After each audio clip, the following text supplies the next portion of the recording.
Pues la veritat que és una temporada, en quant a resultats no hem tingut sort, perquè molts de partits se mos han anat en els darrers minuts, hem tingut ocasions i hem estat allà, però sempre per mala sort, tant sigui per fallos nostres com per fallos com per cert de l'equip contrari. Hi ha hagut molt de partits que en els darrers minuts se mos han anat i no hem pogut acabar puntuant, ja sigui amb empat o amb victòria, però satisfet amb el treball dels atlots, és fer feina dia a dia i intentant competir en el màxim i estar en edat de formació i que aprenguin en el màxim. Home, és la veritat que en quant a tema de joc i accions merament tàctiques i tècniques, els atlots han millorat bastant. Ja venien amb una base de la categoria infantil i és el primer any que entrenen aquests atlots i m'he trobat un bon grup. Després el que milloraria un poc és el tema d'intensitat en pista. Els entrenaments donen molta canya, entrenen bé, però a l'hora que arriba els partits els falta sumar un poc més d'intensitat.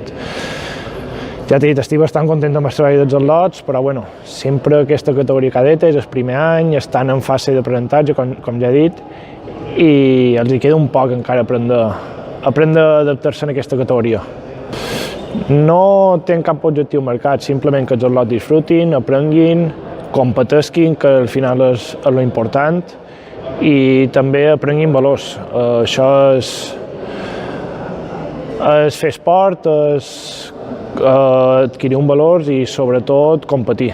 Competir, donar-ho tot del minut 0 fins al minut 60 i és això que m'està faltant. Realment l'objectiu a marcar-se és saber competir.